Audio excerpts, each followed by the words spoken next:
This is the representation of the kind of quality of speakers that we have here at West Hawaii Forum. And we put these monthly forums on to provide as much civic involvement and education on issues that are important to you, the community. We are one island. We are one community.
Aloha, good evening, everybody. My name is Jane Clement. I am the president of Community Forums.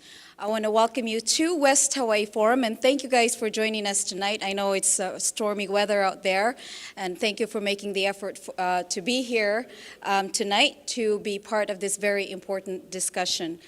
At this point, I'd like to introduce the rest of the members of Community Forums. Back there is Isaiah Heyer manning our camera. Over here is Scott Ordway manning our sound booth. And we have Mike Matsukawa at the sign-in table back there. Pete Hoffman could not be here. He's very busy with his play at the Aloha Theater right now, Beauty and the Beast. But we also would like to welcome the newest member of our organization, Ms. Candy Ellsworth. She's right here in front. I also would like to welcome, I'm not sure if Council Member Karen Eoff is here. She said she was going to be here, but Ms. Leigh Wessel is here on behalf of Councilman Drew Kanuha. And of course, we want to welcome our moderator. She needs no introduction, but I will introduce her anyway. But before that, I want to actually thank our community partners, Kathy and Robert Leopoldino of McDonald's for providing our coffee and our cookies. They're here every single forum, and we want to thank them for their support. Our Boy Scout Troop 79, thank you very much. Naleo TV is also a community partner, so this forum tonight is being recorded for later broadcast on Naleo. It will be available on air in a couple of days, so those of you who were not able to come here tonight due to weather, you can, of course, view this forum at a later date. Our moderator tonight is the host of weekly radio interview program Island Issues and a contributing reporter for Hawaii Public Radio. Ladies and gentlemen, Ms. Sherry Bracken.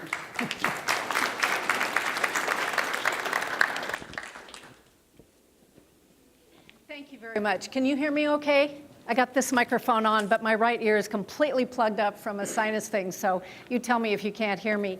I really want to thank the Community Forums group for asking me to be here tonight, because this is a topic that I think is so important to our island and important to the whole island. We are very used to the Kilauea volcano eruption, and people have been hearing about that since 1984, something like that. Mauna Loa is a very different volcano, and it's important that we understand that. It makes up more than 50% of the landmass of this island, and if and when there is an eruption, and the scientists will tell us that an eruption is not going to happen immediately, it's not imminent, but if and when it happens, it can have significant impact to wherever it decides to go, and that could include West Hawaii, East Hawaii, South Hawaii, or North Hawaii. It's a pretty big volcano. Since 1843, Mauna Loa has erupted 33 times. And if you read this coming Sunday's Volcano Watch, you will be able to find some fascinating facts. It'll be in West Hawaii Today as well as the Hawaii Tribune Herald.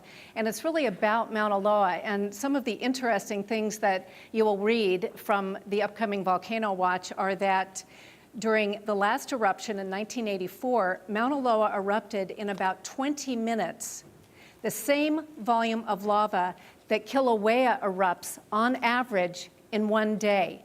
So that gives you a sense of how different Mauna Loa is from Kilauea volcano. And of course, some of you may know that in 1950, the lava from the top of Mauna Loa reached the South Kona coast, 13 miles away, in just 3 hours. That same distance, 13 miles, that's the distance that Kilauea took to get to Pahoa, and it took about 4 months. So Mauna Loa is a very, very different volcano. This is a wonderful time to learn more about it for another reason. In 2015, the scientists at USGS Hawaiian Volcano Observatory raised the alert level for Mauna Loa. And so we're lucky enough today to have folks with us to tell us all about that.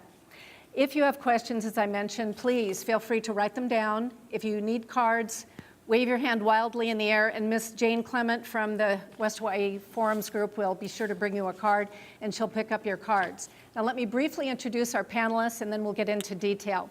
Frank Truesdale is a geologist with Hawaiian Volcano Observatory, and he's going to give us the technical and scientific update on the volcanoes, both Hualalai and Mauna Loa, actually. Not with us yet, but coming soon is Talmadge Magno, who's head of Hawaii County Civil Defense, and he's going to tell us how Civil Defense is going to be keeping us posted on what's going on.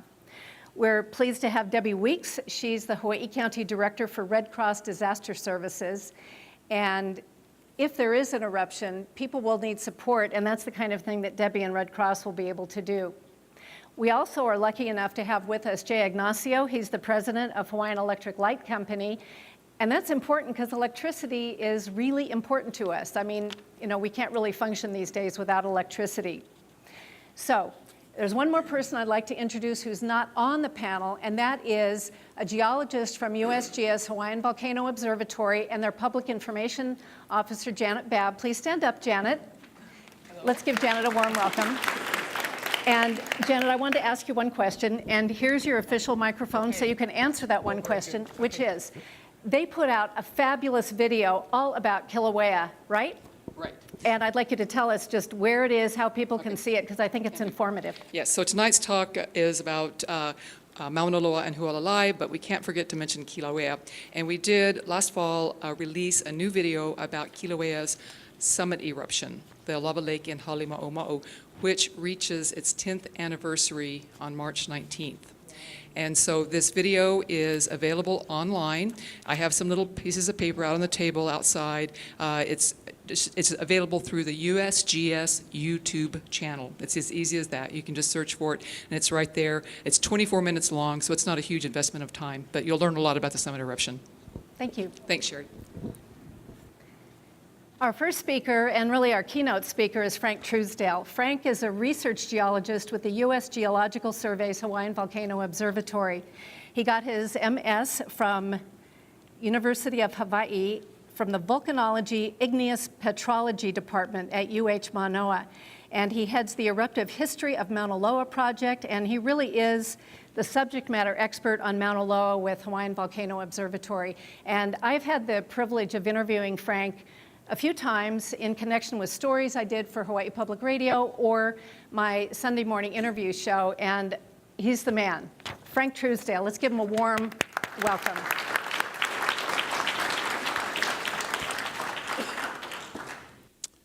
Okay, aloha, welcome.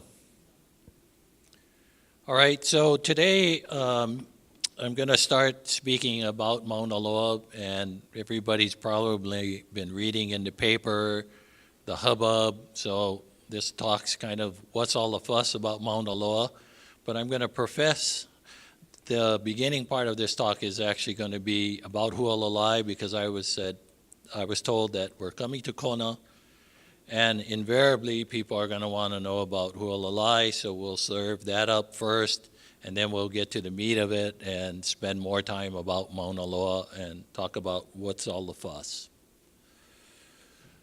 Okay, so I just gave you the outline of the talk.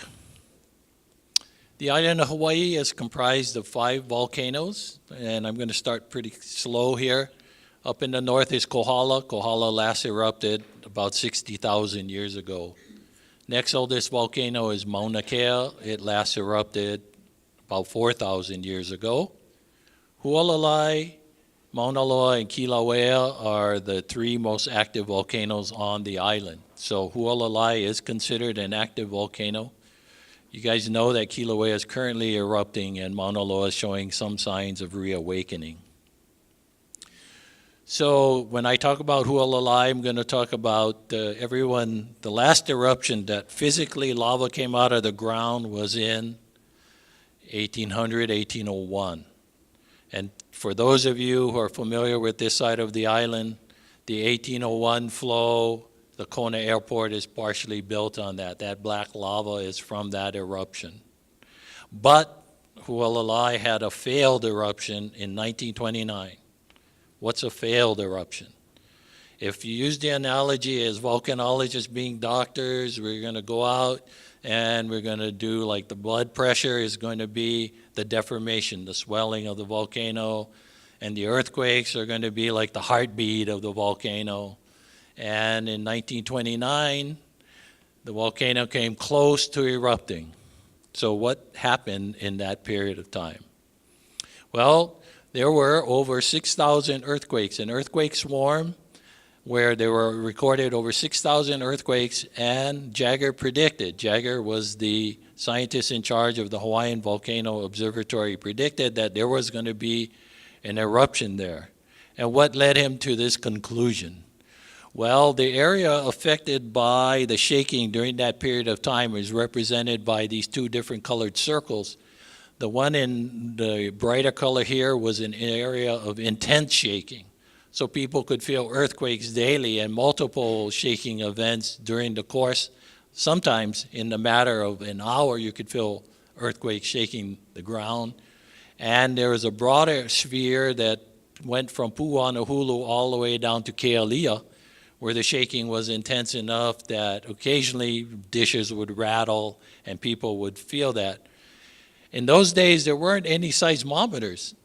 Well, the seismometers were actually stationed mostly on Kilauea, and so they actually was able to, based on the intensity of the shaking, pinpoint an area just about here. This is Pu'uanahulu for those, this is Pu'uvava, this is Pu'uanahulu. And then they localized the most intense shaking in that area, which was sort of just south and west of Pu'uvava. And if you look on the left, there were hundreds of earthquakes per day, and in some days, as many as almost 600 earthquakes. And some of the earthquakes were large enough to create damage, and so this was the king's residence and actually shook down the stone wall here. You can see that, and some of the basement walls failed. And the magnitude damaging earthquakes the threshold is about magnitude 6.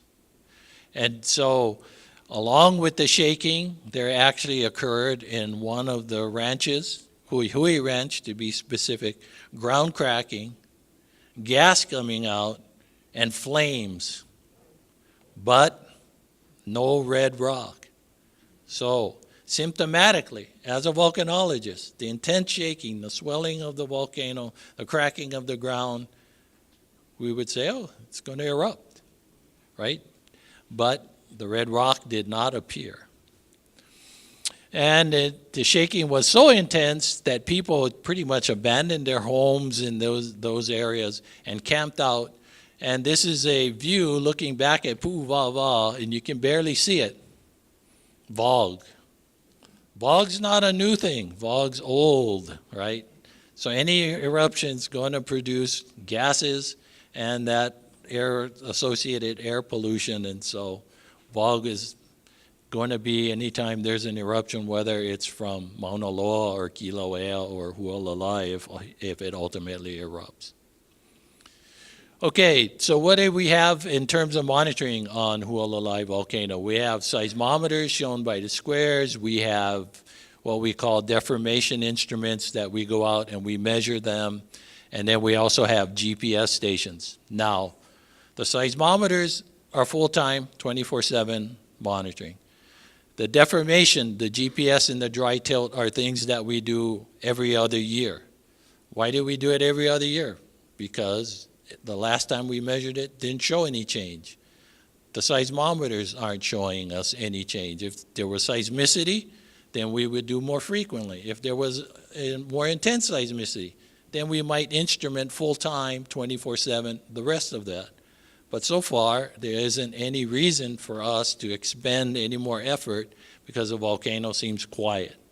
Well, what does an active volcano that has a lot of seismicity look like?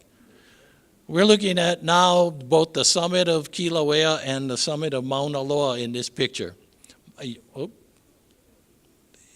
Over here is the summit of Mauna Loa. Over here is the summit of Kilauea. This is the region in between. Active volcanoes, this is what seismicity looks like. This is what Hualalai seismicity looks like for us. You see that? There's a paucity of earthquakes over there. So if there's a reason for us to spend more time and effort, we will, but right now it's not warranted. Therefore, you guys can rest assured, those of you who live on the flanks of Hualalai, for now, nothing's really happening. Okay, now we're going to go to the meat of the talk, Mauna Loa. I'm going to talk about the structure, the history, hazards. I'm going to use 1950 as an example of what can happen in a Mauna Loa eruption, talk about its current status, and then tell you guys what we're doing about this slight increase in activity.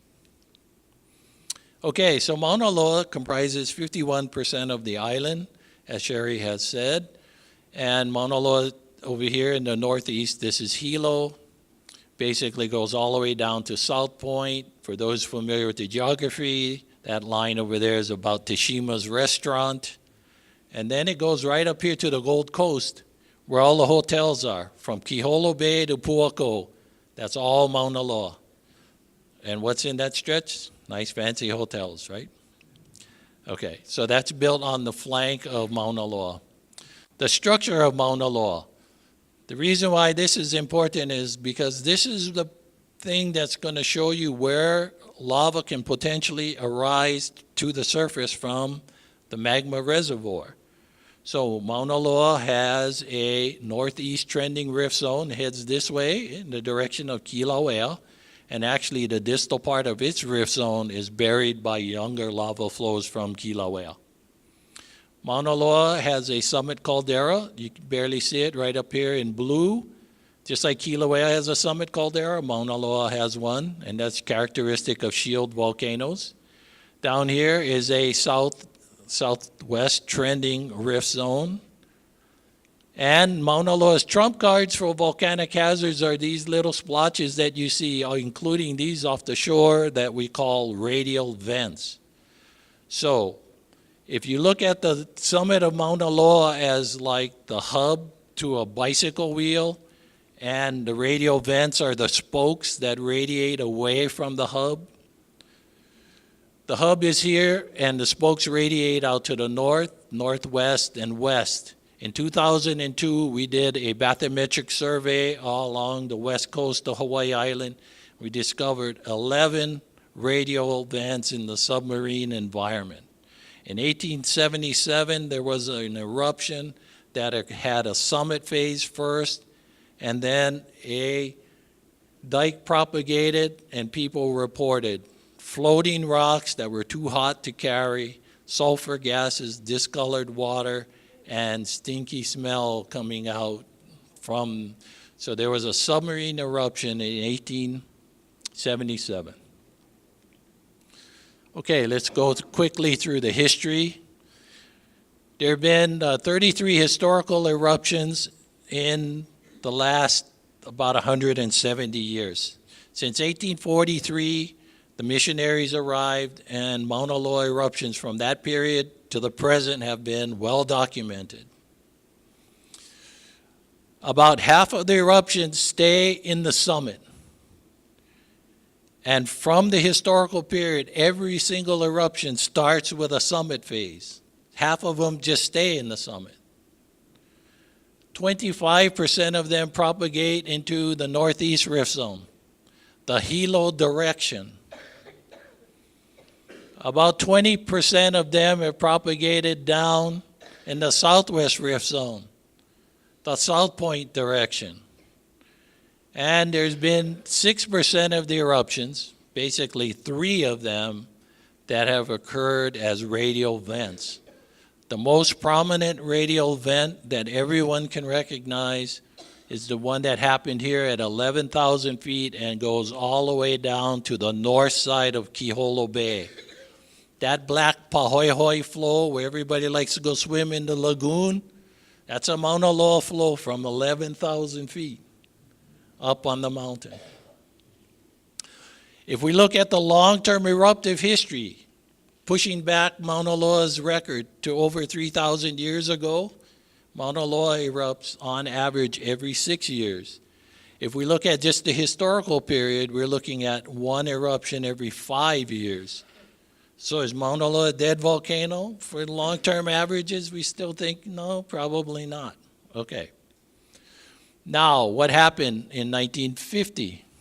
Well, 1950 was one of the more spectacular eruptions to happen from Mauna Loa, and it happened along the southwest rift zone. So here in this map, we show the historical lava flows, but 1950 is here. There are 3 lobes of 1950 that cross the highway. The 1950 put out copious amounts of lava per unit time. If you look down here, you see between 1,000 and 1,800 meters per second of lava that's coming out. Yeah, what does that mean? Kilauea puts out 1 meter per second. Okay, so these are 3 orders of magnitude more lava per unit time, and so things can happen quickly. Thus, lava flows can reach the ocean really rapidly. For those of you who want a little bit more information, I suggest afterwards you check out this poster over here. You can see travel times and the different flanks and what we anticipate to be the transit time for lava to get to populated areas. Anyway, in the 1950 example, when the vent opened up, just about 3 hours, it went into Honokua, 14 hours and a half hours, Kaohe, and then Kaapuna, which is the southernmost 1950 flow. Cut the highway 3 times in 1 day. Okay, so this video is just kind of giving you a shot of what you can expect. This is, look at these boulders in the lava. Look at that. At least van-sized boulders flowing down the flank of Mauna Loa. And there goes a few car-sized ones.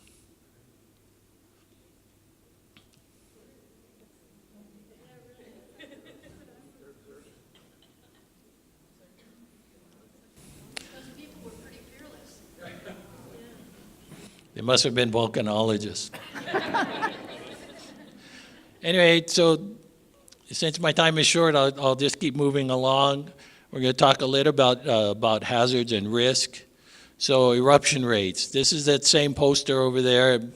I have to say, I'm sorry, this is a little washed out, but the main take-home point is that this area down here, these big numbers, is the average amount of lava produced per unit day, and Kilauea puts out 0.1.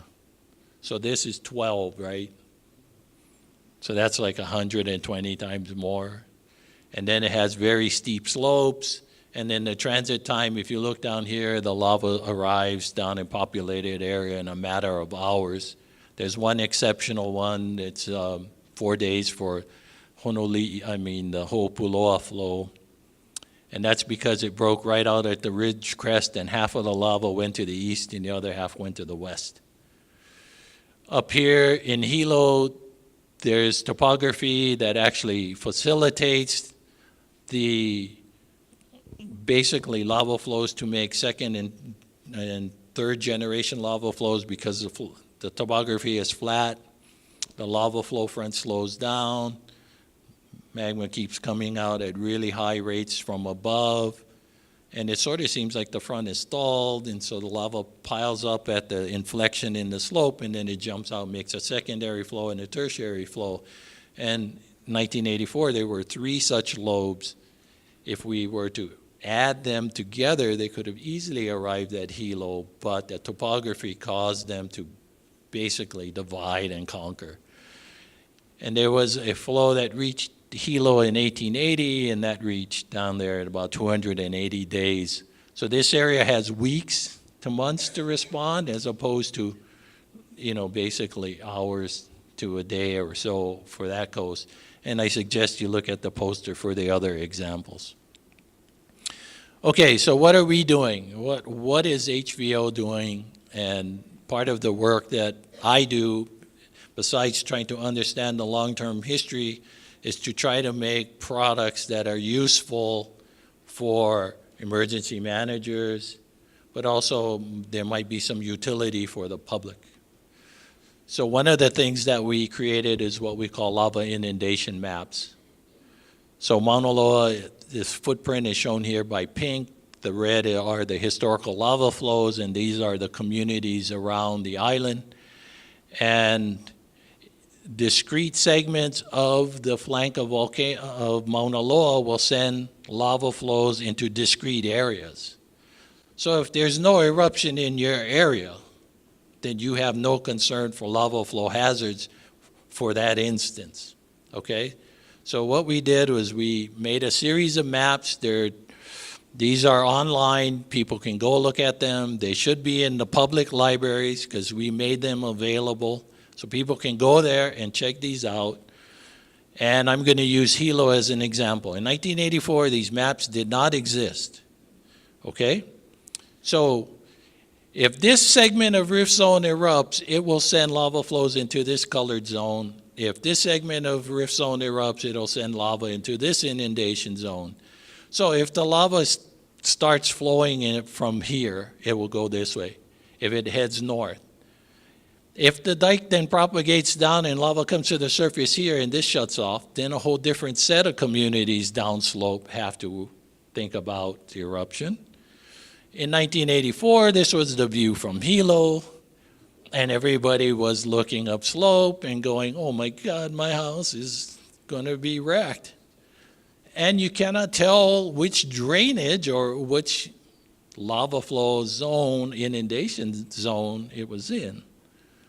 Well, now, you can use these maps, and then emergency managers can now look at this and say, oh, it's going to go in this zone, okay, then this part of Hilo is, and then they can do things like, oh, well, there's so many people in there, or where do we want to create access points or not access points, and things like that. So the motivation is to facilitate that emergency response. Okay, so we also do things where once the lava, there's a breakout, by using the topography, we're modeling where the flows potentially can go. So the lava inundation zone is a big, broad area, but this would have a little bit more specificity as to the direction. So this is modeling the topography using pre-1984 topography, and we modeled the Mauna Loa flows, and you can see they're following discrete corridors. So that means you could actually then forecast a little bit more narrow zones, but just to show the proof of concept that this would work.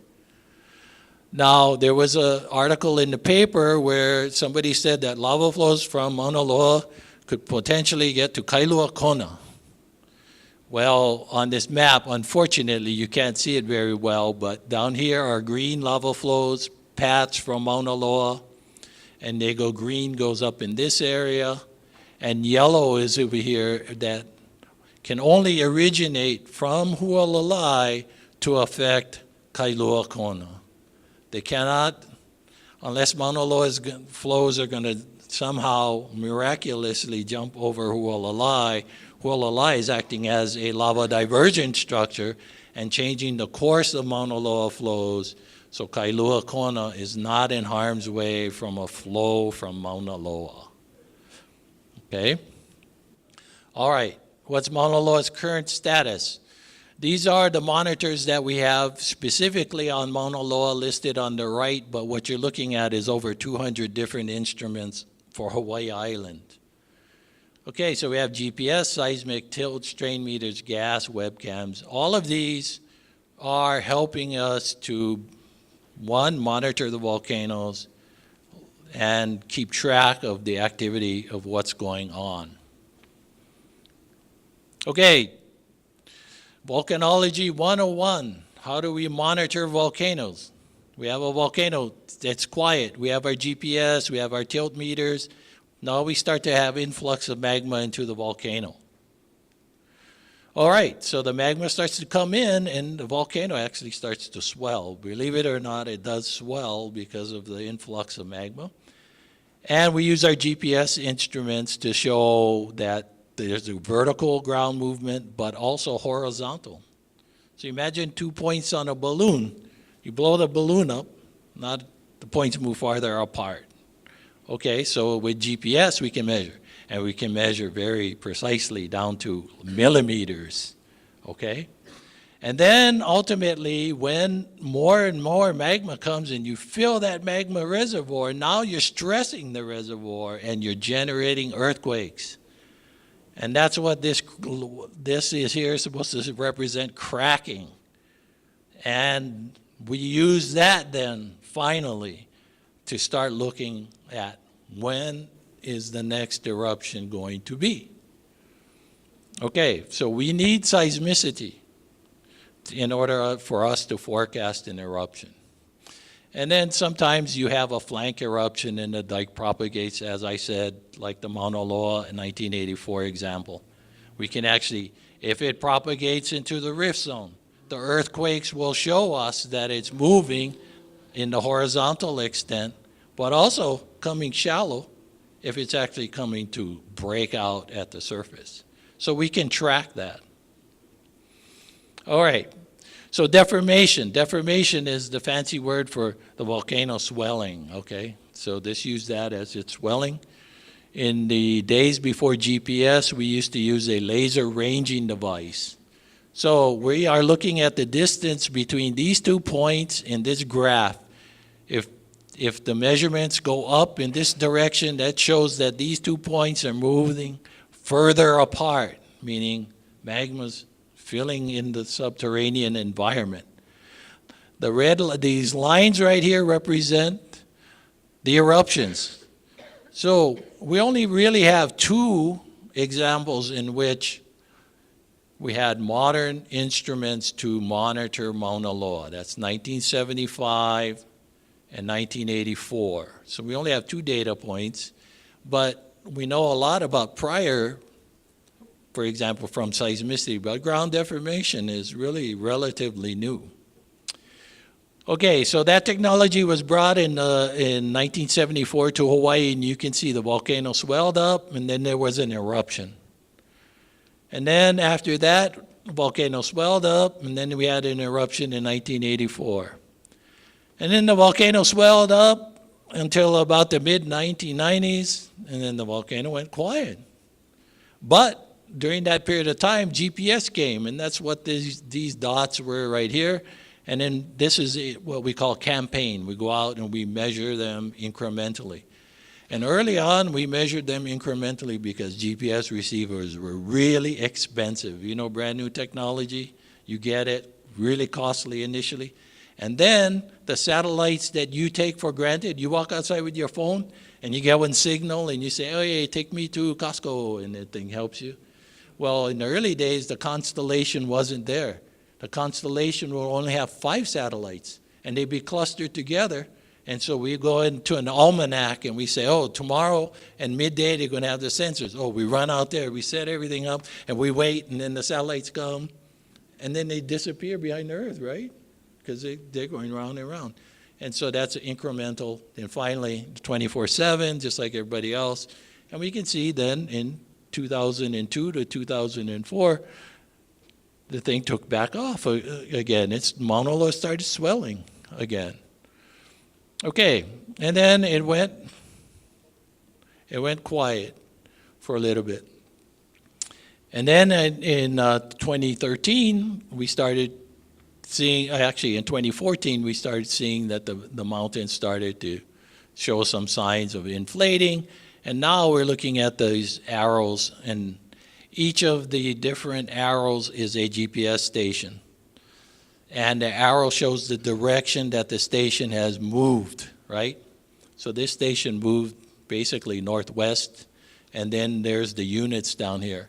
But that radial pattern says underneath the center of the volcano, the so-called magma reservoir is inflating. Okay, so then now we're looking at a different period of time, 2014 to 2015, is about when we decided based on this pattern, oh, we better change the alert level from being a dormant or a sleeping volcano to one that's showing signs above background activity.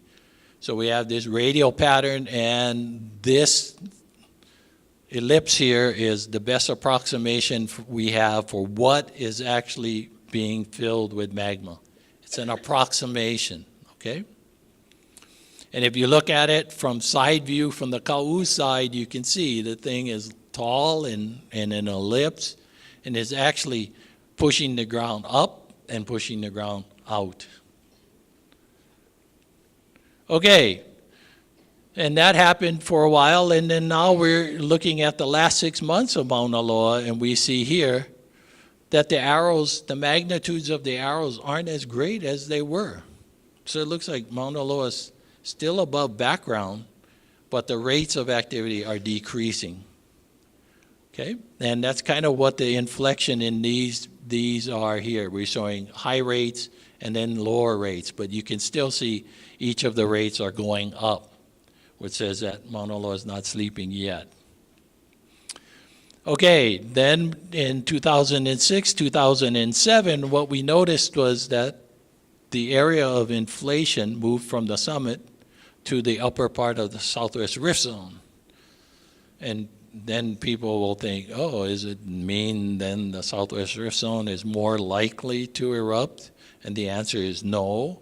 What we think is that there are different chambers, different levels. We always draw it as a simple balloon, but it's more complex gallery of things, and they inflate they accumulate lavas at different rates, and so we see that migrate around. And then we brought in nouveau technology. This is satellite technology now, and the satellite flies over, and it also can measure ground deformation. So we can see vertical changes in the ground. And the more of these colors you see, the greater the change. And now we're looking at 2000 and from last summer to the present. We're looking at, you can see now that the arrows have pretty much diminished. We still see a little bit of change there. And now we're comparing these arrows to Kilauea, and you can see that Kilauea, a smaller volcano but more active, has higher rates of what we call deformation. So Mauna Loa is still showing a little bit of signs of deforming, still. And this is what the last one of those colors, and you can see there aren't as many as the prior. So it's slowing down. All right, what does the seismicity look like? Before 1975, we had, this color represents deep earthquakes, 5 to 13 kilometers. These represent shallow earthquakes. In 1984, we had deep earthquakes and shallow earthquakes. And you look at those, and then we go over here, and I say, oh, this is what seismicity looks like in the last 2 years. And you guys look at that, and you see all those colors. And we have lots of earthquakes. But we had old school technology, and we got brand new technology. And we actually got more technology because we got more instruments, more sensitivity.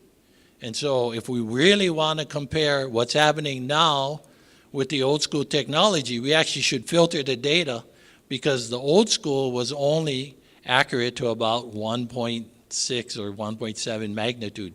So if I filter this data to look just like the others, that's what it looks like.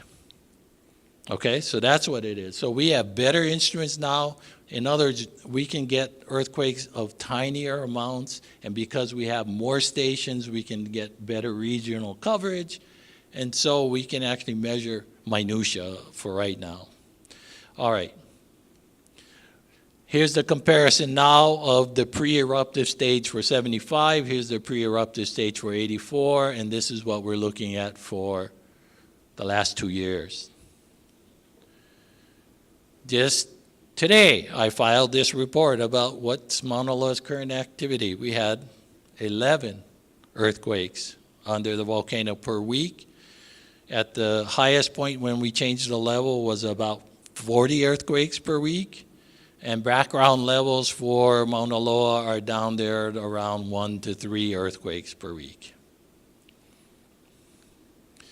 Okay, so what's happening at Mauna Loa? We have small inflation at the summit. We have background seismicity on the flanks. We have background or slight increase in the summit of the volcano. What are we missing? We're missing these intermediate depth earthquakes of larger magnitude. We have to have more consistent and persistent seismicity in order for us to feel like we should forecast the next coming eruption. And we should have, we should have increasing rates of deformation and seismicity. In other words, instead of having 40 earthquakes a week, we should have 40 earthquakes a day. Prior to 1975, we had hundreds of earthquakes per day. Prior to 1984, we had at least 50 earthquakes, and there were several days, there were several hundreds of earthquakes per day, not per week. And then we'd expect these rates of deformation to be on the increase instead of kind of slowing down, as I showed in those other plots. So what are we doing? We're adding more sensors, we're adding more GPS, we're adding more gas. We're talking with our cooperators to make a plan to keep them informed of what we're doing. We're formulating our own response plans. We're coordinating with Civil Defense and National Park and any of the other agencies who are interested. So, and then coming out here and talking to the public is an important component of that. So what can people do? Stay informed, learn about the hazards. You might develop your own personal plan when time gets closer, and then make sure you have all the emergency response kit, which can be used for a fire or hurricane or some other catastrophe. Now, people should stay aware of the hazards, stay informed. And this was what happened in 2002 when we went out into the public and we said, oh, there's a slight swelling under Mauna Loa, and this was the response. So we want you to know, an eruption is not imminent. Thank you. Thank you, Frank. Now you know why I like interviewing Frank so much. He is just a wealth of information about Mauna Loa and Hualalai and everything. Much appreciated. Now, the way things generally work is Hawaiian Volcano Observatory provides all of the scientific data, and then Hawaii County Civil Defense sort of communicates with us and tells us when an eruption is imminent and sort of what to do. So Talmadge Magno, who is the head of Hawaii County Civil Defense, is going to take a few minutes and tell us what their plans are. Talmadge is particularly suited to be head of Hawaii County Civil Defense because he came to the job after a long career with Hawaii Volcanoes National Park in emergency management, and he's really worked at emergency situations all over the country.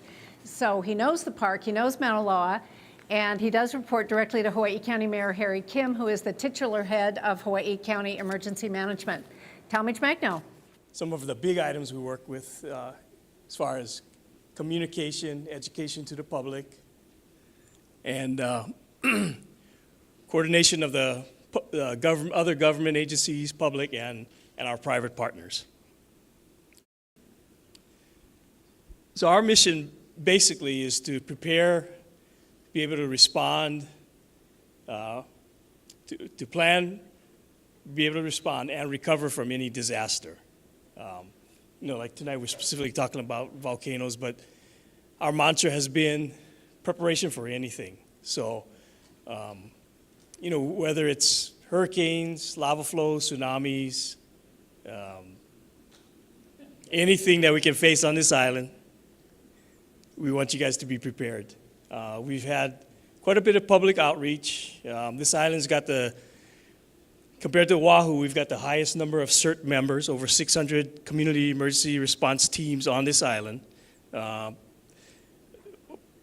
which equates to roughly about 25 teams around the island. So, massive public outreach, trying to get the information out to you folks, which also helps you guys be prepared and ready for any kind of disasters.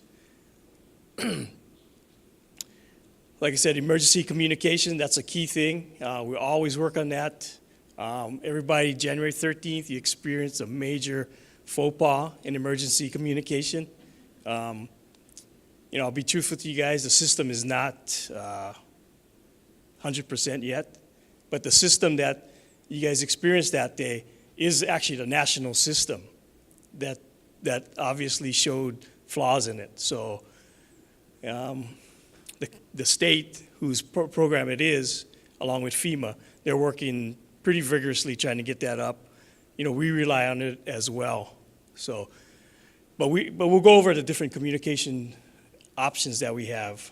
So that system was not the only one out there. Search and rescue, emergency services, you rely on redundancy. So you just build your systems with as much, redundancy to make it robust so you can, if one system fails, you got more you can respond with. So communication, which relates to public information. And then, of course, we direct and coordinate planning, response, and recovery.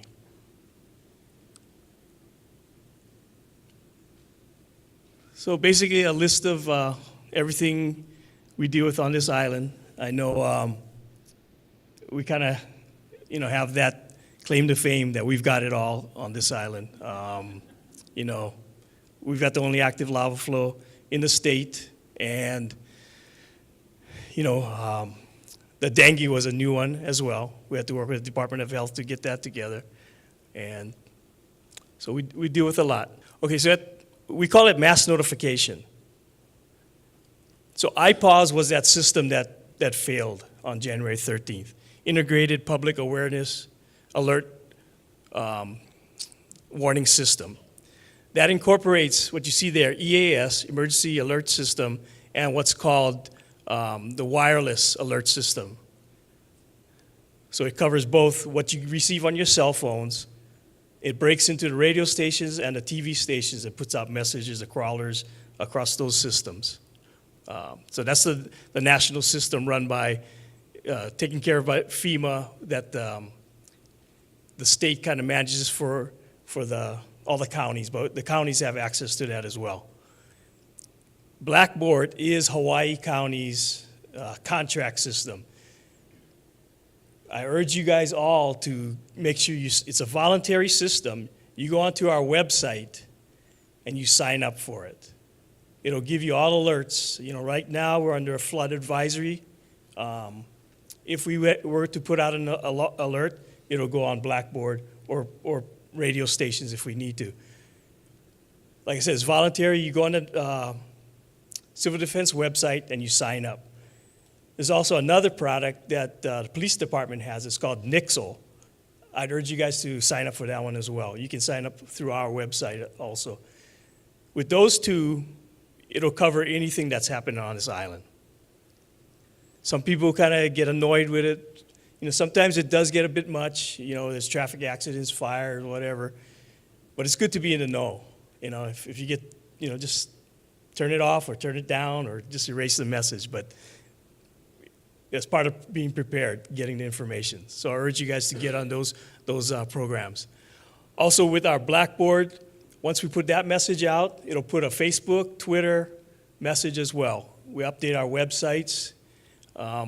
Recently we put out a message on Naleo TV. Something, I'll pass on to you folks. We did a 1-hour presentation of the state's ballistic missile plan. We put it on Naleo TV. So, if you got questions about that, basically that outlines the state's plan, and it answers a lot of questions about the threat, what potentially could happen to Hawaii, and if you still got some hesitation about what the threat is as far as nuclear, go to it, and hopefully it'll kind of calm your nerves down. And then if you're still not happy, we're still doing a lot of public outreach. So those are the majority of items, and as well as we got sirens out there. That's a state system. A lot of people are requesting more sirens now.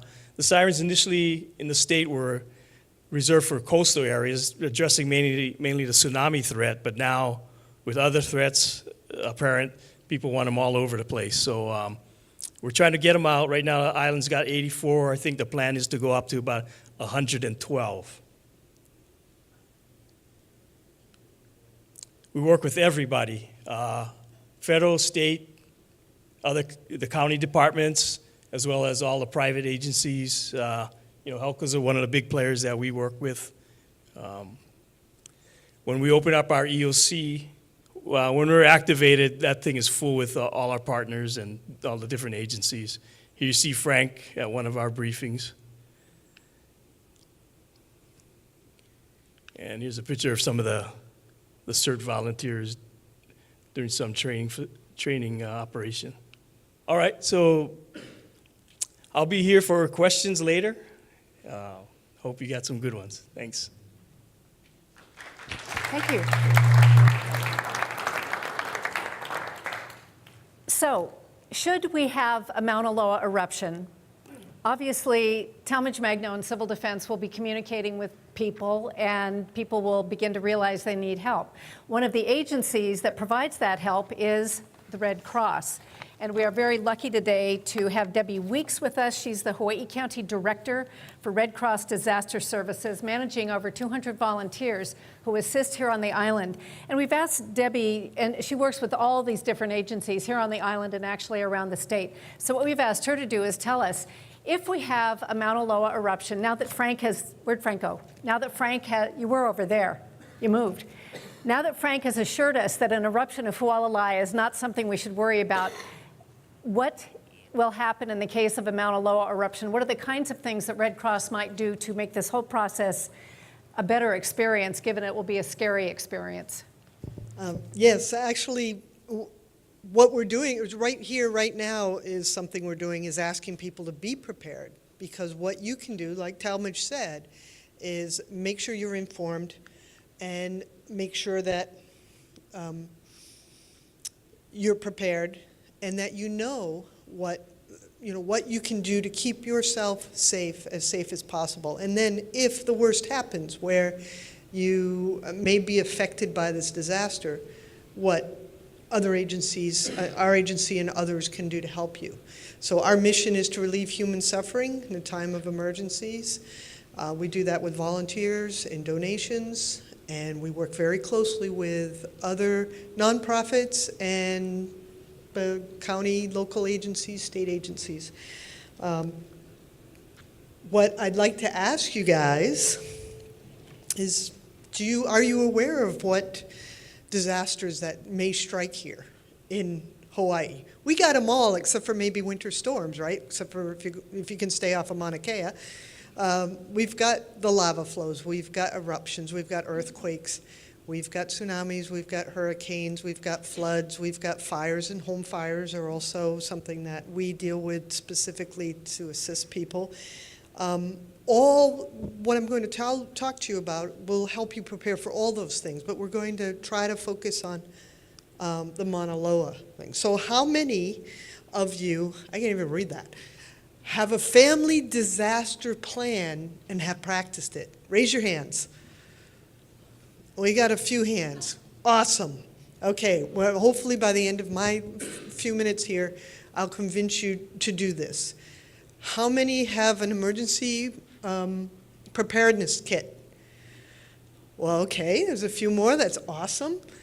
How many have of you have at least one trained CPR first aid person in your household?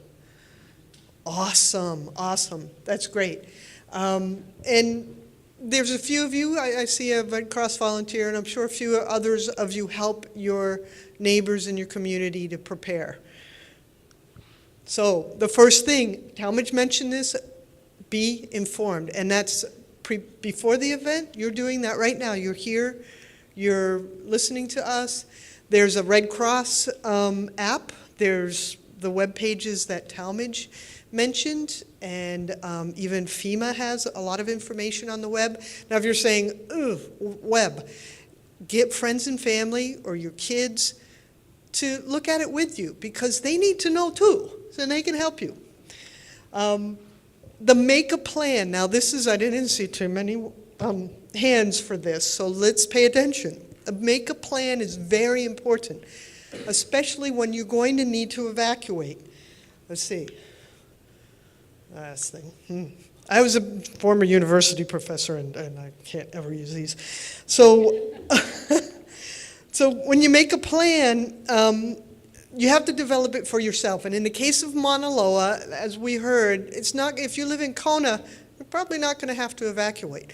But let's make a plan anyway, because things can happen.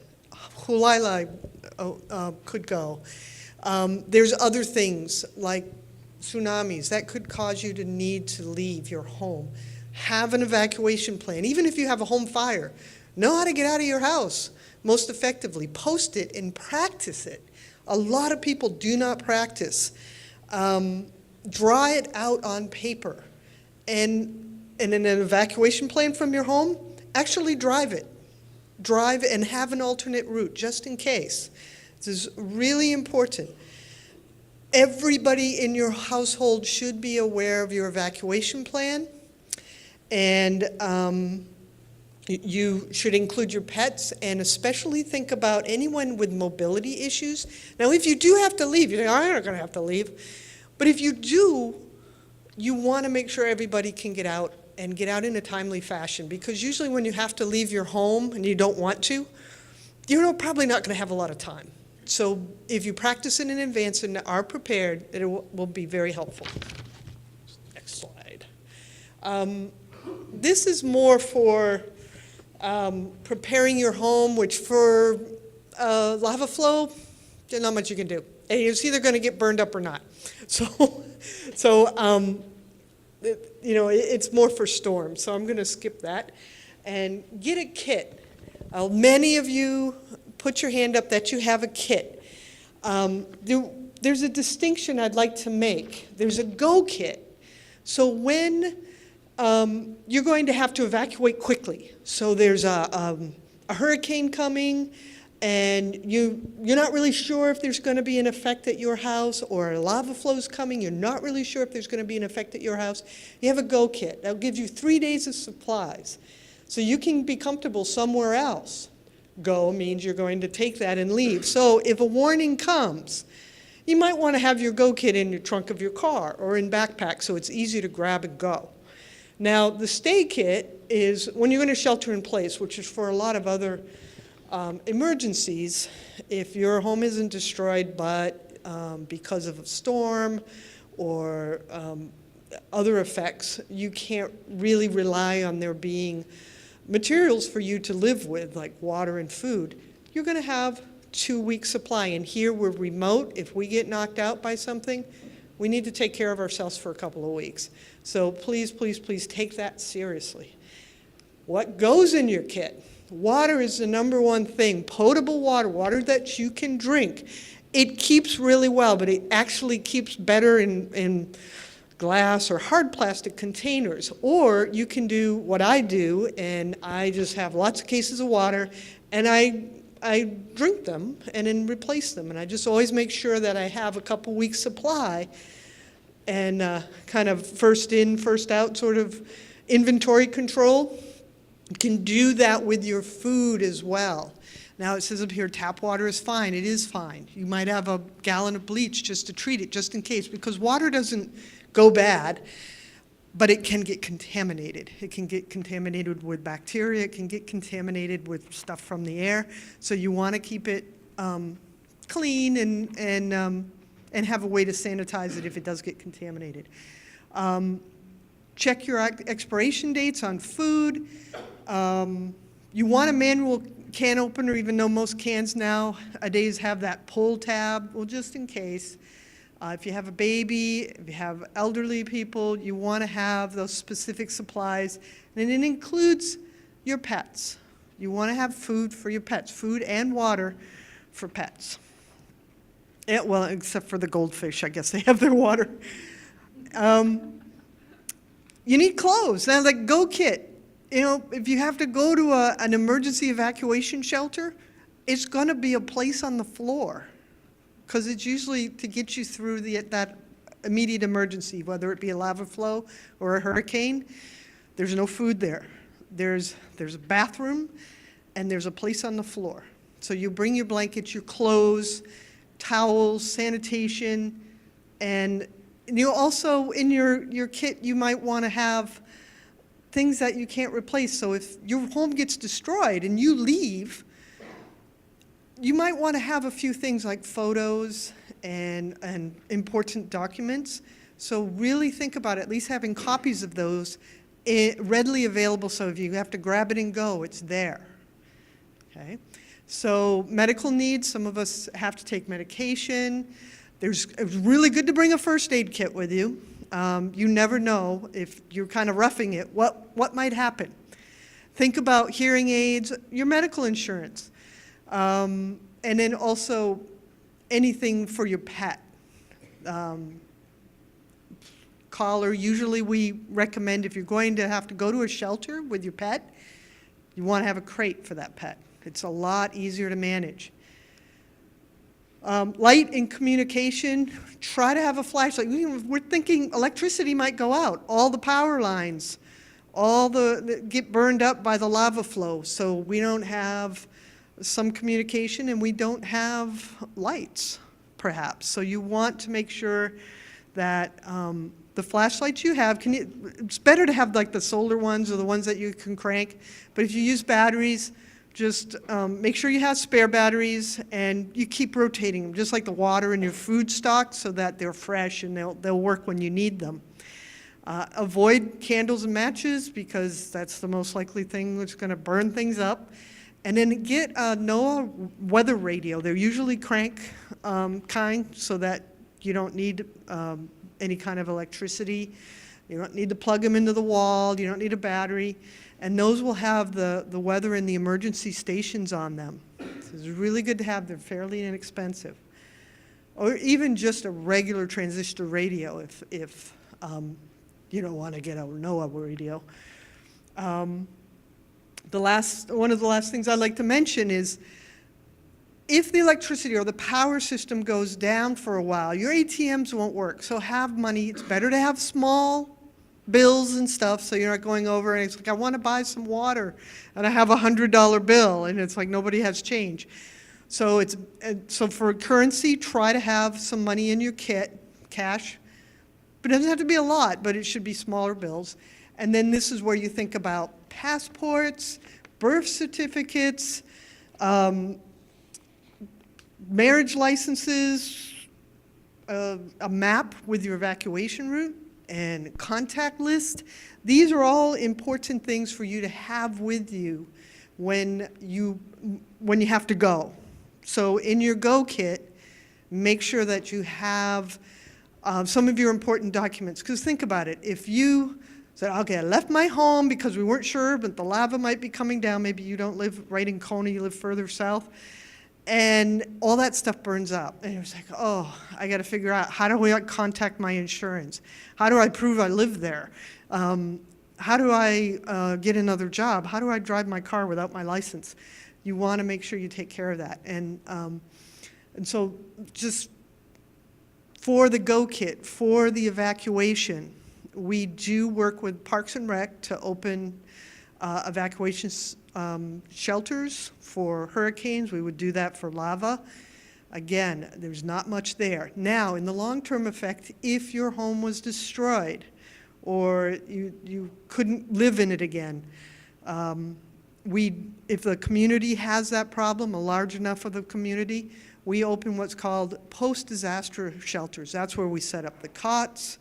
We provide free meals. We work with restaurants. Red Cross uses donated funds to pay for the food, to feed people who don't have a home anymore. And actually, I just today sent 2 volunteers to American Samoa to assist with them in their efforts to recover from Gita.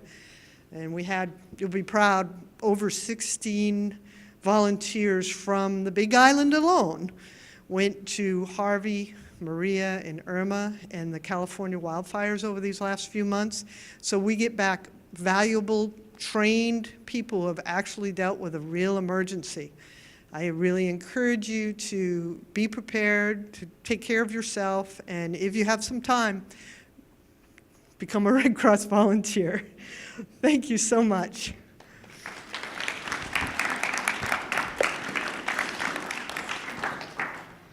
That was fabulous. I really appreciate getting very practical information. You know, it's helpful.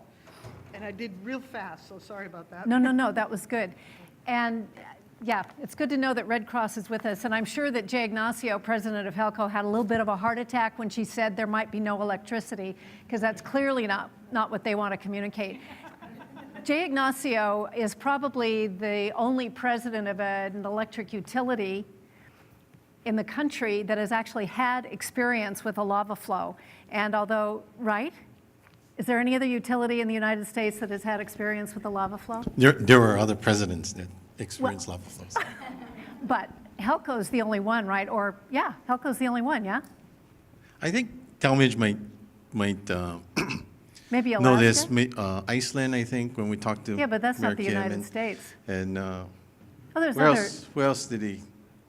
Yeah, I guess in the United States, just us. Yeah, Yes. just you. Anyway, Jay has a great background both in the technical side of the electric utility and also on the managerial side. So what we want Mr. Ignacio to do is talk to us about what happens if there is a Mauna Loa flow, which is certainly very different from what they experienced with the Kilauea flow, which is really slow. But just talk about your plans. Thank you, Jay Okay, Ignacio. thank you, Sharon. First of all, I'd like to commend this group for coming tonight and, understanding the situation or the potential hazard and actually making the time to be prepared. In a situation, say we have an eruption and it does start to impact our power system or the community, we certainly would be working with our agency partners. So I think we got this, this wording. I had staff prepared, but this wording, I think, came actually from actual response that when we were responding to the Kilauea eruption. And the key objectives in an eruption event like that is really to, first and foremost, ensure the safety of the employees and of the community. That's our first focus. So we won't put our employees in harm's way. So the first thing, just like the community, we want to make sure that they're safe. We will try and maintain the power to the area, the affected area, for as long as possible, as long as prudent. We work with Hawaii County Civil Defense. Volcanologists advise us of the hazards, so how close can we get. We also work with police and fire. Typically, in an eruption, in a slow eruption, it's kind of a retreat strategy. We are cognizant of the resident wanting to stay in the home as long as possible. So we try to keep the power to the home as long as possible. But at some point, we're going to have to shut off power and retreat. If there's a fast-moving flow, we do have devices on our power system that would automatically detect an electrical short circuit and turn off the power to that area. We would, in some instances, make it available so that we can actually reduce the area affected than would normally otherwise be affected in a short circuit. So we may cut some open points on the system and try to reroute as the lava flow affects. So that's kind of the strategy to maintain power to residents as long as possible. And then we stay in constant communication, with our agencies and keep our community informed. So this is a map of our power system. We have about 86,000 customers, between 85 and 86,000 customers on our island. The peak use is about 120 megawatts. We have approximately 270 megawatts of what we call firm generation. Generation is on various parts of the island. And the grid is interconnected by 4 basic transmission routes that ties the east side to the west side. We have one that goes through the south part of the island, 1 transmission route that goes over the north, and then 2 through the saddle. So Mauna Loa lava flow, if you match up the routes of the transmission lines and the potential areas of flow, I think the biggest threat, I guess, to our power grid, entire grid, would be the lava flow that would impact the saddle routes. The 2 transmission line goes to the saddle routes. We design our system so that it can operate normally with 3 of the transmission lines in service and 1 out. As you can see, if it impacted those 2 transmission lines, that would be a little more challenging scenario.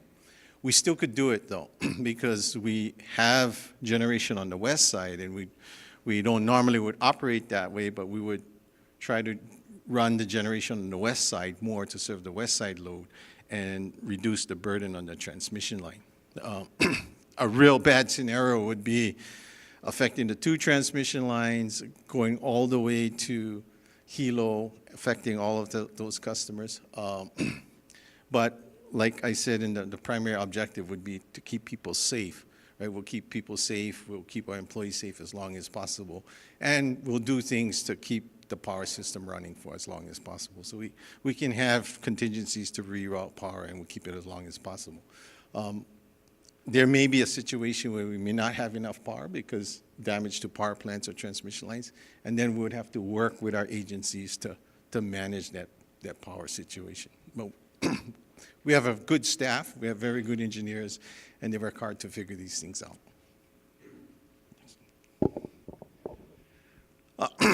We do things like that. We have mobile equipment that we can move to the site. We can cut in different routes to reroute the power as the lava flows. We have done that in the past. We've actually built spans. If it's a narrow, slow-moving lava flow, we'll actually put our facilities and try and allow the lava flow to go through. We've done those kinds of activities. In the last lava flow, we actually built and tried to do a pole protection. We worked with the volcanologists to design this system. It's concrete barrier, a combination of cinder. It's actually a 15-foot tall barrier that we built to try and protect the transmission poles that were in the path of the lava. And it actually was covered by lava. It was a valiant effort, but I'm sad to say that it didn't fully succeed. It actually delayed the failure of the pole. I'd say it delayed the failure of the pole about three days. And it was a pretty interesting event, you know. When it first was surrounded by lava, we were anxiously, all of us were anxiously watching and see if we succeeded. And we were pretty pleased with ourselves, saying, oh, it looks like it's surviving. But then slowly you'd see the pole drop. It burned like 15 sections at a time, and you see it drop, you know. And then, you know, maybe a day go by, and then it dropped 15 foot later. So it worked, it delayed, it was a delayed tactic, but it didn't fully succeed in protecting the pole. We then went with the next generation where we actually replaced the pole and we replaced it with steel, and we did the same barrier design, but the lava never covered that pole, so we're not really sure if the combination of our barrier and the steel would actually work. We actually went out to the community as the lava was approaching the community to educate, do the same kind of educate, let people know what we would do, let them know, talk to us where the residences are located, how we're feeding the power, what alternative plans that we have. So we were actually out in the community talking to our customers. If it is a really large incident, large disaster, impacting a big part of the community, and it is more than the resources that we can have on island to respond, we use a national incident management system. It's a nationwide system so that we have a common language and a common organization so that when we bring in resources from other areas, we're all speaking the language and we can work together. So this is, I don't expect you to read this, but this is kind of the basic common structure and organizations that, that we use in this national incident management system. We are part of a regional mutual assistance group. So these are the western states, utilities from the western states. We all partner together. We're part of a association so that if we have an impending disaster, and it not necessarily a lava flow, it could be a hurricane, we actually outreach before impact, establish communications, talk about possible available resources to deploy to the state. And you know, in previous disasters, when we have approaching hurricanes, we actually reach out to the group and let them know that we have an oncoming hurricane. Same thing would be for a lava flow. If it's, you know, approaching the town and we think it's going to be a big event, we would be reaching out for mutual assistance. And I know there's lots of questions, so I kept it short and look forward to answering them.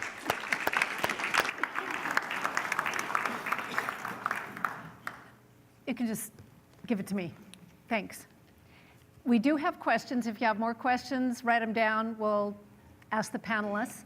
And I just want to remind you that before you depart, there is a survey that the folks who run the forum would like you to fill out. Please do that, because that really helps them in what they're doing. So some of the first questions, Mr. Truesdale, will go to you. And the first one is, understanding that you're probably going to say not too sure, but how much in advance would scientists from Hawaiian Volcano Observatory likely know an eruption from Mauna Loa is likely as opposed to imminent? Would you likely know months away, weeks away, if you think you would? Are you talking about the actual outbreak of lava, or are you just talking about us informing the public that we're advancing towards the next eruption? Any of the above. You know, people Okay. will, I mean, right now All right, we're at so a heightened alert level, but Well, we basically had, like I said in my talk, we had 2 data points from which we can gauge. So prior to 1975, we had about a year's worth of intensifying, increasing seismicity, and then finally the outbreak occurred. Prior to 1984, we had about 18 months or a year and a half of elevating seismicity until the outbreak occurred. But the signs that tell us that an eruption is imminent is some characteristic seismic signatures. And prior to 1975, we had about 30 minutes to say the magma's on the move and it's going to break out. And prior to 84, we had almost twice that amount of time, an hour. So we're going to see all the signs that show that the volcano is ready, but to actually say the time and date and minute is the holy grail of volcanology, and that's what we're aspiring to. thank you. So, Mr. Talmadge Magno, if a Mauna Loa eruption is imminent, what methods would you specifically use to notify the public? For example, would you use that cell phone alert that we got with the false missile alert? Would you use your emergency alert system, which allows you to grab radio and TV stations? Give us a sense as to how folks would know. Well, basically all the items that I discussed would be used. Some communities such as Ocean View, are very susceptible depending on where the outbreak is. So, depending on, how close a flow would be to populations would demand how fast we get the information out. So those folks in Ocean View, if it's in their backyard, we need to get the information out as fast as possible. Our outreach into that community showed that there's a full spectrum of communication methods out there. Some folks only have landlines.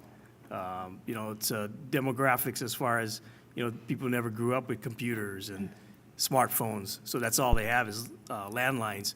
There's only one method to get messages via that mode, so it requires us to use all those systems. So, like I discussed, the IPAWS, which includes the emergency alert system, which would cover the radios and the TV scrolls, and your cell phones. We do the radio messages that we usually do on Hawaii County through the regular radio stations. We do our Blackboard messages for folks that signed up, and it'll include text message, email, and recorded messages to a landline. You mentioned Ocean View, and one of the questions is, given the increase in population in Ocean View in recent years, how are you ready? And also, how is HELCO ready to address Ocean View? And you've just addressed Ocean View. I'm just curious, you had mentioned in an interview with me a couple of months ago that you would use tsunami sirens or sirens. And I'm wondering, are you thinking of having a different siren tone for a lava eruption so people might know the difference between a tsunami, which would say if you're at a high level, don't worry about it. If you're at a low level, go uphill, versus... So just clarification on the siren tones. So the steady tone that we've heard all these years, the action that you're supposed to take when you hear that is to turn on your radio. And then the information is given to you. So that siren tone covers everything: hurricanes, tsunamis, lava flows, earthquakes, anything. The wailing tone is specifically for nuclear threat. I think that's excellent clarification, because I think most people think of the siren as tsunami specific. So it's really helpful to understand that it could be anything. Right, so the key is steady tone, turn on your radio, listen for the message. Wailing tone, find shelter, stay put. Mr. Ignacio, relative to HELCO and Ocean View, do you even have services in Ocean View? A lot of people are totally off the grid down there. We do have services in Ocean View. In general, we try to keep the power on as long as possible. That helps people to facilitate and listen for messages. So if they, if they're listening to the radio or the television set, we want them to have access to electrical power. So we'll leave it on as long as possible. We do have devices that actually protect the power system. So if the lava flow is quick and it actually caused a pole to fall and lines to go underground, you have the electrical hazard, but we have devices that would turn it off quickly. We do have some devices that can isolate a section, so that in the south area, we have communications to some of the switches, so we can actually open up the switches and de-energize a section on the south part of the island. Those set of customers will go out. The others outside of that area would remain on. So our plan is to keep as many customers on as possible, because it'll assist with the response. More questions on sirens. There's been a lot of talk, and you mentioned there's going to be sirens added. What specifically is the status of the state's plan to add sirens? And given that sirens now might be necessary for a Mauna Loa eruption, which is way different from where sirens are placed now, is there a possibility we can get even more sirens? Well, the plan for this island, like I said, we're at about 84 sirens. and there's scheduled to be, additional sirens put in to bring it up to about 112 sirens. The way this, and it's a state-run program, the siren system is. The way it's added, basically, if you have a community association, a community group that can come forth and say, our subdivision, our area would like a siren, give us information as to a point you'd like it placed. If you can designate a property, that would be fine. There's one subdivision in Puna, I think it's Fern Acres or Fern Forest. They actually came to us, the community association voted to have a siren, and they actually designated a site right next to their volunteer fire station. In the past, prior to all this interest in getting sirens, community associations actually would disapprove of sirens being added. So, kind of change in focus now. But, ballpark figure about $100,000 per siren. And one method that the county can kind of add to building up that system is requiring that developers foot the bill for sirens in their projects.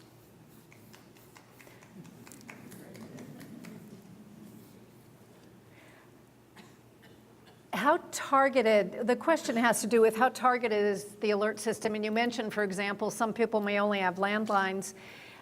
Do we have a reverse 911 system? I know that we don't now, actually, but is that a consideration where you could call certain communities and say lava's coming in your direction? And would the alerts in general say lava is coming to Ocean View or lava is coming to South Kona? Talk about how specific this is going to be, because clearly people want to know. And they don't want to panic, and they don't want to evacuate if they don't need to, but they do if they need to. Right. If the IPAWS system is working 100%. And IPAWS is? The Integrated Public Alert Warning System. And is that the cell phone alert? That's the cell phone. Okay. Well, it's a combination of the EAS, so the radio station cutting and the TV scroller, and then the wireless, so your cell phones. And that's the one that we can, if it's working 100%, we can designate a geographic area that information is sent to. Okay. Okay, this is a question that is for both Mr. Truesdale and Mr. Magno, because it's partly functionally what's capable and then what the decision might be. And there's really two questions. One has to do with lava diversion, and the other one has to do with, can you bomb the lava?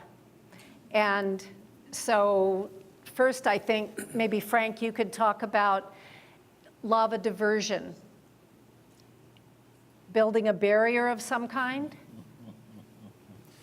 Meaning take it away from my house and put it in their house because I'm not living in their house?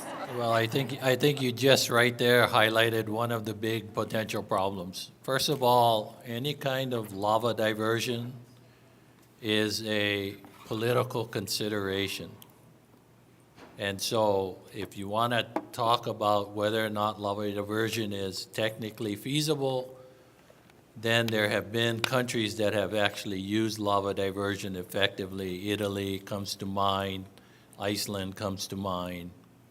But if it's something like, whether or not we're going to implement it, there are many complicating factors. For example, the slope is very important for lava diversion. The cost. If you're going to build a barrier and the barrier exceeds the cost of what you're trying to save, then there might be that. Then there's the legal implications, like I diverted it from Sherry's house to Janet's house.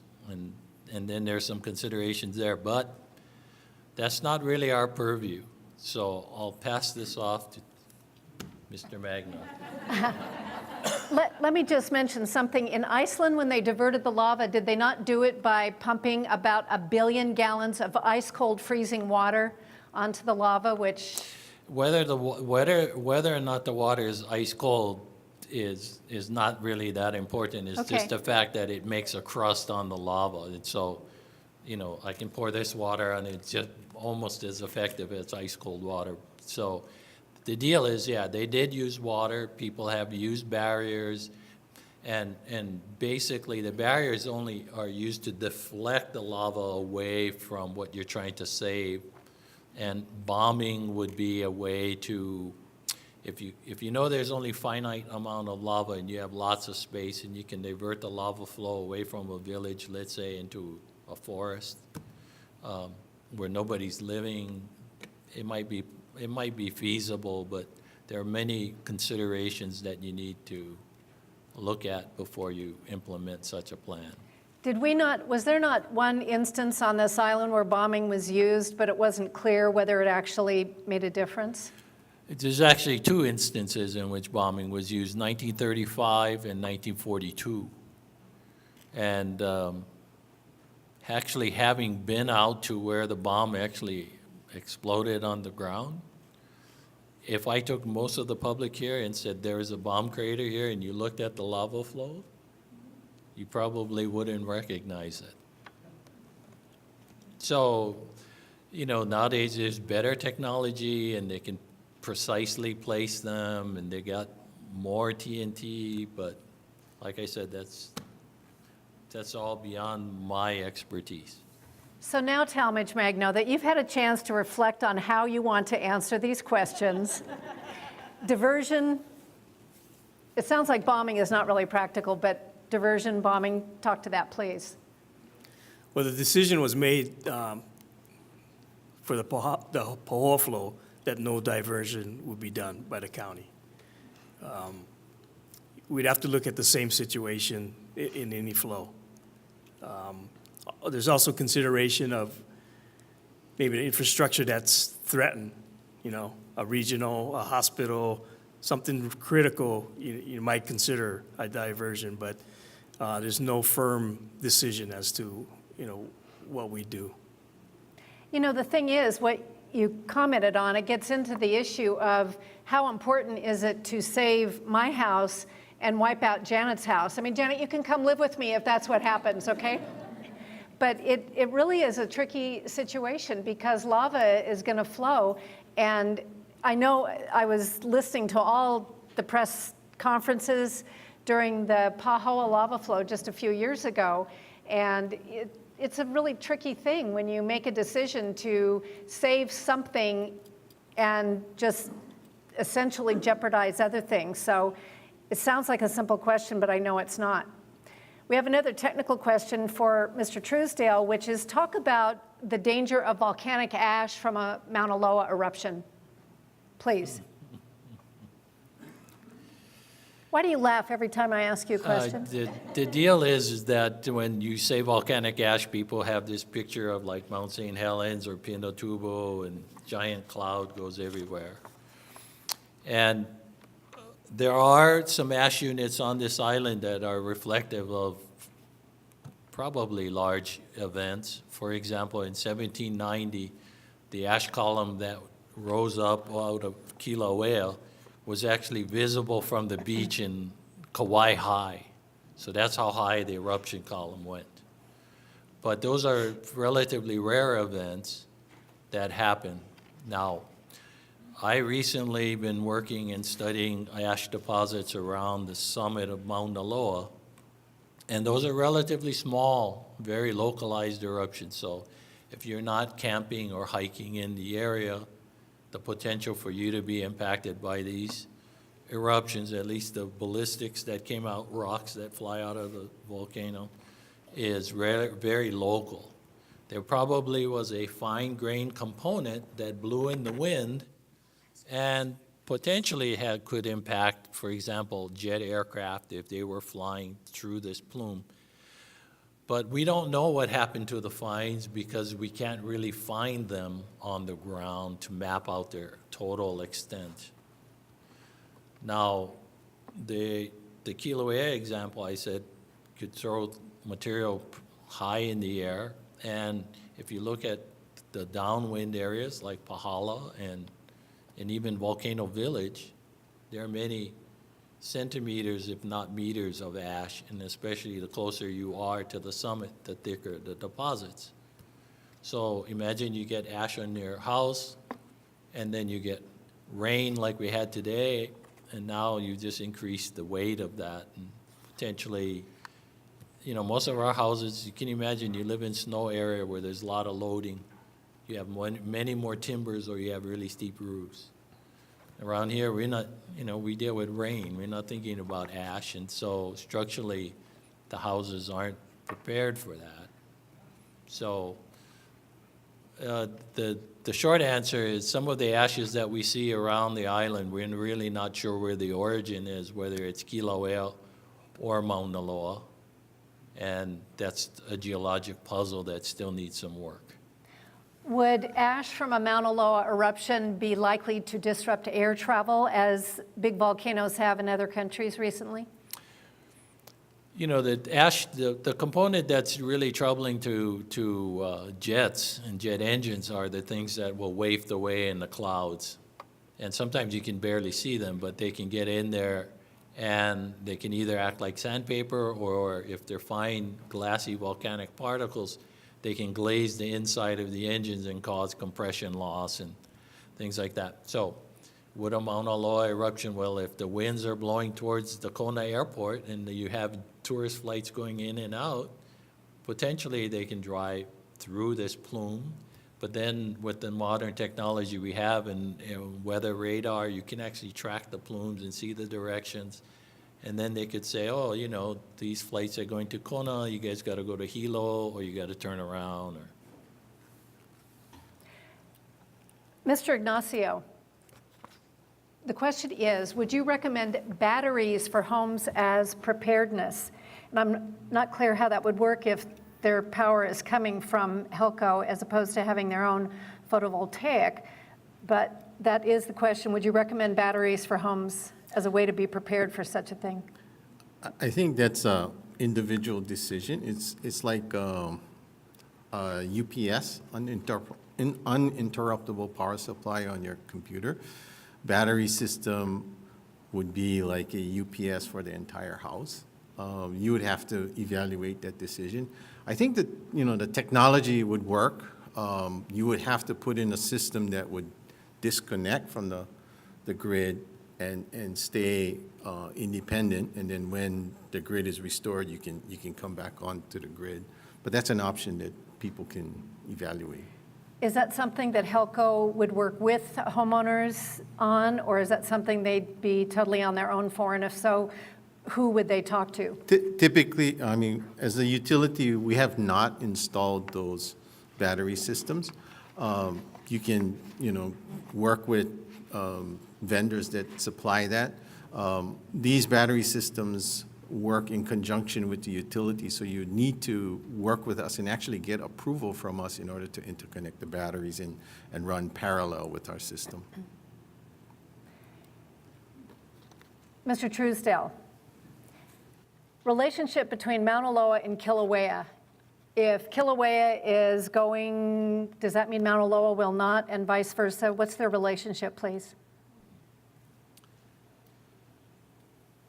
okay, so Kilauea has been erupting for a long period of time, and some thought is that because they're fed from the same hotspot, Kilauea is stealing Mauna Loa's magma, and so therefore Mauna Loa will not erupt. So we know from the chemical fingerprint of the lavas erupted from the volcanoes that they're fed from the same hotspot but different portions of the hotspot, and thus they're independent. Okay? All right. So the relationship between the volcanoes is fairly complex.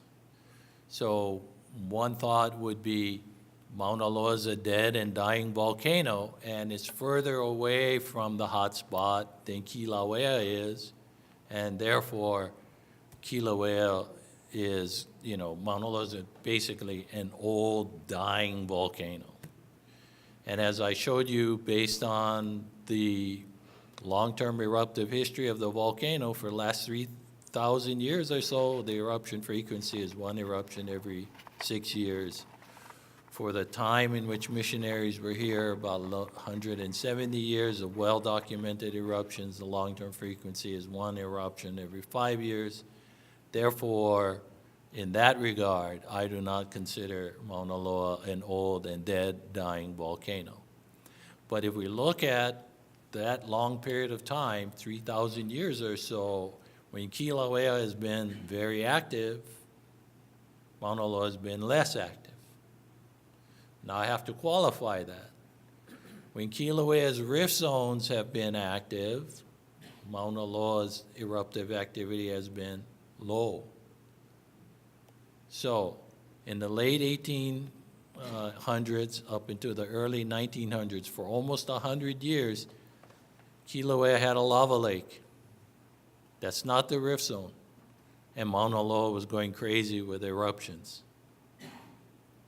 Okay? So if you guys looked at my slide, my working hypothesis is that if there is a dike that's going from the summit of Kilauea out to Pu'uo'o, if you looked at the GPS vectors and I compared Mauna Loa's movement to Kilauea's movement is much greater. So that molten corridor of magma is pushing aside the flank of Kilauea, so it's moving southeast. Concurrently, there's nothing there to buttress Mauna Loa, so Mauna Loa's flank is moving southeast. You need positive pressure to drive the magma up through the world's largest volcano to the summit. If you push the flank apart, you're causing a pressure drop. So therefore, the likelihood of an eruption is decreased. So you need the flank. When you had a lava lake, the flank was stationary, because if the flank was moving, the lava lake would disappear out of view, because you're creating essentially more space that you need to fill up. So currently what's happening is that we see these periods of time where a pulse of lava comes into Mauna Loa, and we see these rates accelerate. And then it went quiet, remember that? And then it went up, and then it went quiet. And every time that it went quiet, the flank was moving quicker in the southeast towards Kilauea, and Kilauea's flank's been moving since 1983. That's my own personal working hypothesis. My colleagues might not agree with it, but so far it looks like it's very viable. So. Aren't you the Mauna Loa expert? I've called you that. Yeah, but you know, the system is very complex. We're talking about rocks and physics and inelasticity. We're talking about earthquakes and what's the geometry and what's the forces that are got to be balanced and pushing. We're talking about the world's largest volcano, and you're pushing the flank apart. Well, what kind of pressure are you talking about? So it's easy to come up with a hypothesis. Now you got to prove it with all the data. Yeah.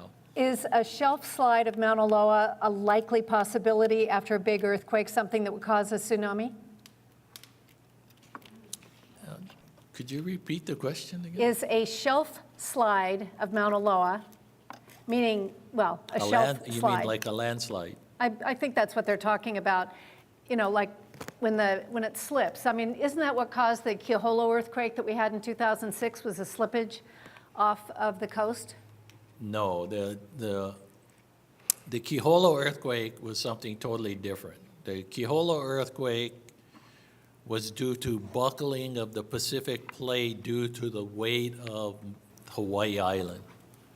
So you have the Pacific plate and you erupt the volcanoes and you push down on, so essentially the plate actually starts to bend because you keep loading more and more lava on the surface.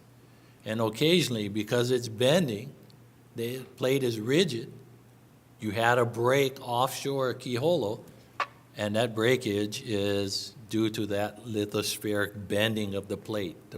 The rigid plate basically broke under the weight of the island, and you generate large earthquakes that way.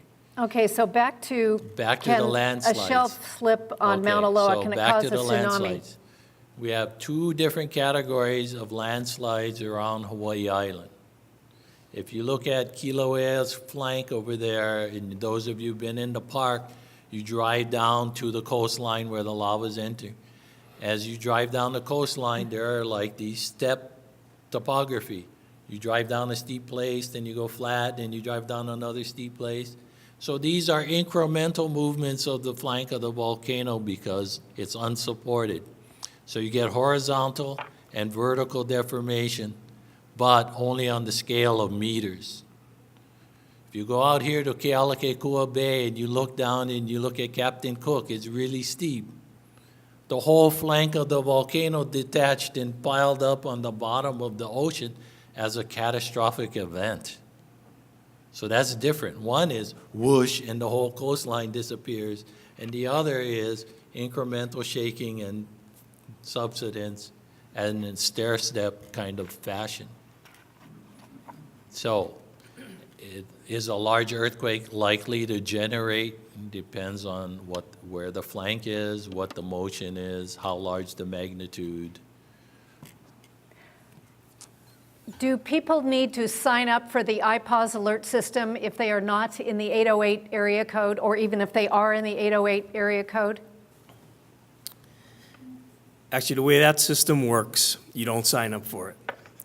It's basically the signal pings the cell towers in the area that we designate, and it hits every cell phone, no matter if you're international, if you're local, what your carrier is.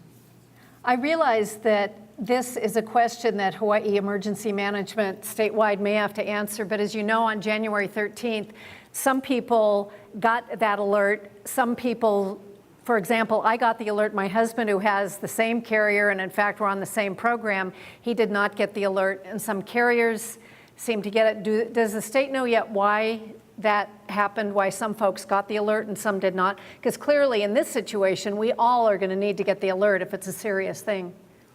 Right, and some things that came out of that false alert was basically a test of the system. One thing that system does not allow us to do is test it. You can only use that system during a warning level actual event. So this was an opportunity to see what was going to happen. And they found out there was a lot of problems. So some cell phones were activated, some radio stations were activated, some TV stations were activated. The system's supposed to activate all of those systems. I gave you a question which has to do with a person is seeing circles at intersections. Do you know what that is? Yes. Could you read the question and then please answer it? I am noticing at road intersections on the ground, blue, red, black, white circles on the roadway at intersections. What are these? Are they new, or am I just noticing them? Well, for one, I applaud you as far as noticing them. That's pretty good attention. And they have been around for a while. What they designate is where barricades will be put up for mainly inundation zones to tsunamis, but we also use the same inundation zones for hurricanes as well. But that's where the barricades will be posted, where roadblocks will be put in at that place, at that designated intersection. So now people are going to be driving really slowly through intersections looking for those little circles. Congratulations to whoever has noticed those and brought that to our Also, I might attention. mention, while you're looking for those decals, look around for the sirens. Try to see where sirens are in your community. So here's a question that probably has to do with both Civil Defense and Red Cross. If Mauna Loa erupts, and I know that when I talked with Frank, you and Tina Neal and Janet Babb, when I did an interview with you a month or so ago, we talked about the fact that some people were in fact trapped between lava flows. If that happens, will there be boat and air capability to evacuate folks from those areas? I mean, it sounds to me like it's both of your bailiwicks, so is that something we're thinking about yet? Oh, absolutely. And that's why the folks at Hawaiian Volcano Observatory created those inundation maps, so we know, we'll get a head start on what areas we need to evacuate. So hopefully it'll alleviate that situation. If not, we've got all the different emergency responders available to us to get people, helicopters, whether it's military or a county. We have all those resources available to get people out of harm's way. Debbie, you want to add anything? Yeah, Close You to the know- microphone. obviously, we're not first responders. The counties, National Guard, others would be the people rescuing. Red Cross would be the people providing a place for those people to stay safely once they were brought out of that zone. Again, I really do appreciate that you mentioned that you have a long-term plan, because if this does happen, we're going to need long-term plans, for people who can't go back to their homes right away, if ever. The lava might likely cut highways and would also cut county roads. And Talmadge, I'm wondering what State Department of Transportation has told you about their capability to get highways back and functional, because clearly if we have a main highway cut, that's going to affect the island economy and quite a bit, and just island transport, and ditto with county roads. So what do you know about both county and state capabilities to fix those problems? Well, I'll kind of cite my experience in the national park. So when we had smaller flows, flows that lasted a short period of time, once things cooled, the crews went in and took the lava out of there. Often, the road was still intact under there. You just dozed that lava off. But in the case of Pu'o, over the years, that flow field is over 10 miles wide. So, until the Pahoa flow created that potential problem with taking out Pahoa and Highway 130, Chain of Craters was never even considered to be put back in because of the activity.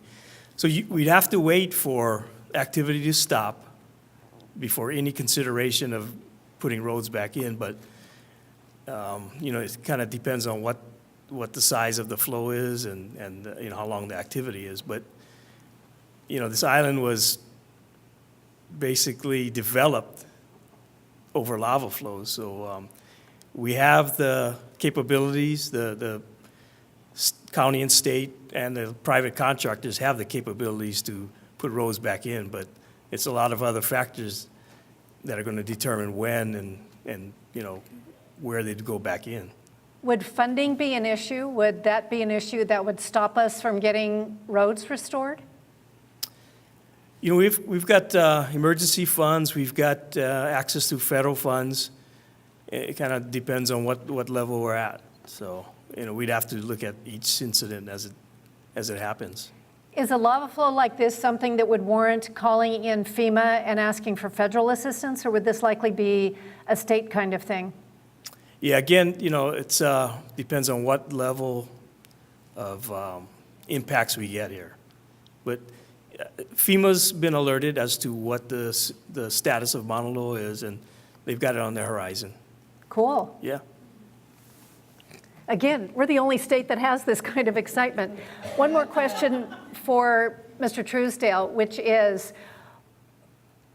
I think you said in 1984 the lava started going towards Kona and then shifted back to Hilo.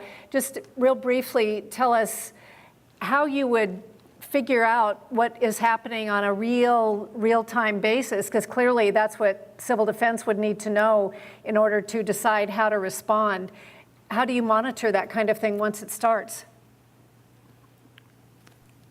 Okay, so for us, the real key is looking at the earthquakes, because the earthquakes are going to give us inference as to the migration of the magma underground. So in 1984, the fissure opened up in the summit, and the entire summit was erupting lava. And then we saw the earthquakes migrate into the South Caldera area, upper Southwest Rift Zone, the fissures broke out in that region. And so we were waiting to see what would happen. And people at that time thought that looks like the Southwest Rift Zone is going to be. And then all of a sudden, earthquakes and seismicity started happening on the upper part of the Northeast Rift Zone. And fissures broke out there, fissures shut off on the southwest side. And we tracked the earthquakes moving down and subsequent fissures opening up. So in real time, we're actually tracking the movement of the magma in the subterranean environment, not only in the horizontal, but we can also see it getting shallow as well. Do any of you four want to add anything that you might not have thought to mention before we conclude our forum? Yes, sir. Okay, so in the beginning, I talked about Hualalai, and I said, right now, nothing's happening, right? And that's what's the case. But Hualalai is an active volcano, so if it starts showing signs like Mauna Loa, earthquakes and deformation, then we will say that. So I don't want you to go home and think that Hualalai is a dead volcano. Although right now, nothing's happening. It could change. Anybody else? Jay, Debbie, Talmadge? One thing I want to say is the Hawaiian Volcano Observatory website is an excellent and fabulous resource, and you should absolutely put it in your browser so you can pull up things. Every day, there's an update on what's happening with Kilauea and Mauna Loa, and if there were to be something with Hualalai. So take advantage of that. Take a look at this material here and pick up material out there, because really, the Hawaiian Volcano Observatory scientists do an excellent job. During the Pahoa lava flow, they were so communicative, and they, in combination with civil defense, just really kept us informed. Jane Clement, who's president of the forum group, will now close, but I want to remind you to fill out your form. Thank you so much. How about a big hand to Ms. Sherry Bracken, who always does a fabulous job moderating our forums. And thank you to our presenters, Frank, Talmadge, Debbie, and Jay, for giving us very useful and helpful information tonight. And I want to thank you again for being here. Please do visit our website, westhawaiiforum.org, for information about our upcoming forums. We will have an active shooter preparation forum coming up. We will be inviting the mayor and his cabinet to discuss our county budget. And since this is also an election year, we will be doing a governor's forum in collaboration with the Konakohala Chamber of Commerce sometime in June. So all those information are available on our website. And again, this is recorded. It will be aired on Naleo in a couple of days. And then a few days after that, it will be available for viewing on our website as well. So those who were not here, family members, friends, coworkers who wanted to be here but couldn't, please direct them to our website. So again, thank you very much. Have a good night, everybody, and drive safely home.